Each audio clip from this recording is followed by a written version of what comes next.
Good morning to all. Welcome back to GK session number 18. Today we are going to start our October portion. We are going to learn lesson number 4, Amazing Animals and Birds.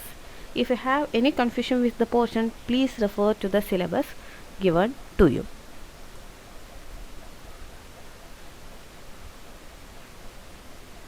About amazing animals and birds. Animals and birds are a major part of our lives as they balance our environment. Even the smallest living creature is the part of the whole ecosystem. So, animals and birds play an important role in the ecosystem and they also balance our environment. Here are given some of the unique animals and birds. Let us see one by one. First one is garden eels. They live in tubes in the sand and are found on the ocean bed. They project their heads up into the water and swing. The majority of garden eels live in the Indo-Pacific, but the species are also found in warmer parts of the Atlantic Ocean and East Pacific. So the first animal given here is garden eels. They look like snakes or tubes and they live in the tubes in the sand and are found in the ocean bed. Sometimes they project their head from the ocean bed and looks like plants. They project their heads up into the water and they will swing also. And the majority of these garden eels live in Indo-Pacific and some of the species are also found in the warmer parts of Atlantic Ocean as well as the East Pacific. Second one given here is spider monkey, and about it, this is an acrobat monkey who uses its tail to pick up objects and swing through trees. They are found in tropical forests of Central and South America from southern Mexico to Brazil. So about spider monkey, it is an acrobat monkey. Acrobat monkey means it is an entertainer. Acrobat means entertainer. So why its name came? Because it picks up the objects using its tail, and it mostly of the times it swings through the trees using the tails instead of hands. It mainly uses tail for picking up objects and swing through trees. And these are usually found in the tropical forest of South America as well as Central America from southern Mexico to Brazil. The next one given here is giant Gippsland earthworm. This is an earthworm which is found on Australia and it is about 3 feet in length and can grow up to 9 feet. They had a dark purple head and a blue-grey body and about 300 to 400 body segments. These worms live in deep burrow systems and require water in the environment to respire. So about this earthworm, this is known as giant Gippsland earthworm because of its length and these are found in Australia. About its length, it is about 3 feet in length and sometimes these earthworms can grow up to 9 feet. That's why its name came as giant Gippsland earthworm. And the color of its head is dark purple and it is having a blue-grey body, and there are about 300 to 400 body segments also in their body. And these earthworms live in burrows. It lives in burrows and it require much water in the environment. Otherwise, it cannot respire. So it need water in the environment to respire and live in deep burrows.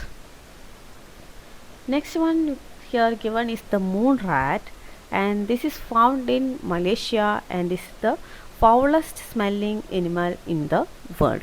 It smells like rotting socks and rotting onions. The moon rat is a very small, primarily carnivorous animal which, despite its name, is not closely related to rats. So next one given here is the moon rat.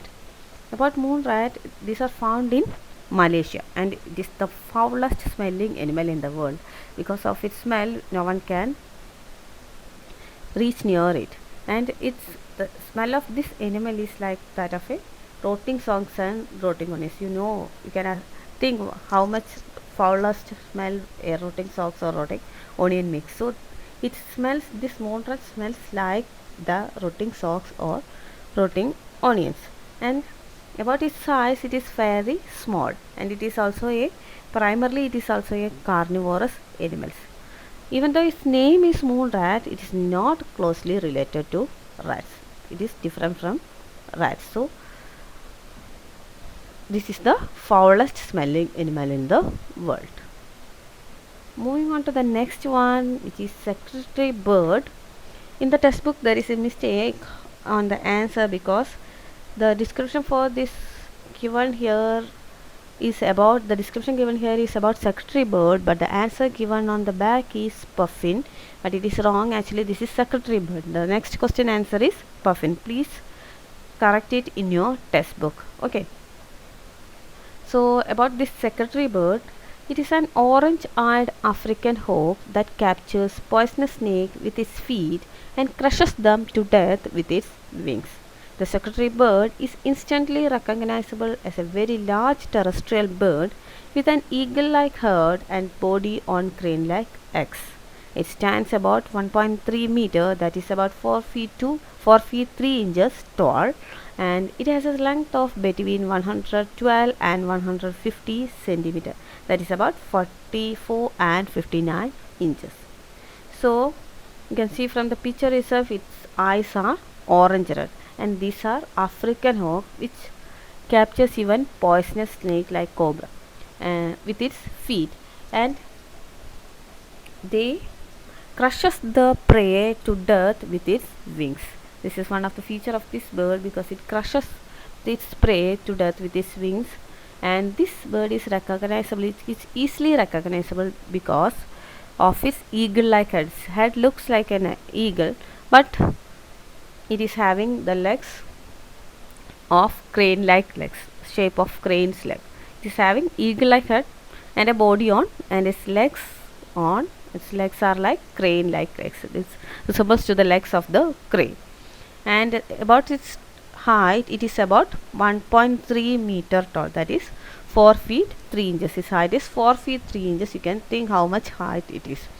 And it has a length of between 112 and 150 centimeter, that is about 44 and 59 inches. It's grow up to 44 and 59 inches of length. Okay, moving on to the next one, otherwise the last one of this lesson, that is puffin. This bird has a large triangular hooked beak and has orange color at the corners of its mouth.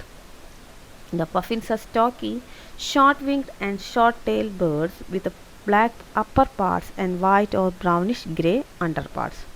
The head has a black cap, the face is mainly white, and the feet are orange-red.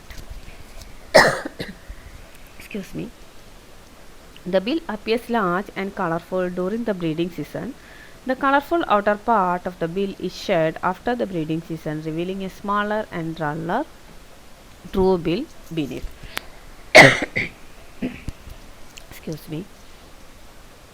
So about puffin, it is having a large triangle hooked beak. You can see the beak, it is a large triangular hooked beak and has orange color at its corners. You can see the color also, it is orange color at the corners of its mouth. You can see the orange color at the corners of its mouth. The puffins are stocky, short-winged and short-tailed birds with the black upper parts and white or brownish underparts. They are stocky and are short-winged. The wings are short and the tails are also short. And it's black, and the upper part are black color and white or brownish grey and having brownish grey underparts. And the head has a black cap. You can see a black cap on its head, and its face is mainly white, and its feet are orange red. And the bill appears large and colorful during the breeding season. So, bill means beak. And the colorful outer part of the bill is shed after the breeding season. The colorful part, that is orange color part, it is shed after the breeding season, revealing a smaller and duller true bill. It is having a smaller and duller true bill beneath, true beak under the colorful one. So that will be revealed after the breeding season. Okay, so we have completed this lesson. Change the answers in your textbook, that is correct the answers with puffin and secretary bird, which are interchanged in the answer key given on the back part of the lesson. Okay, so let us wind up the session for today. Thank you.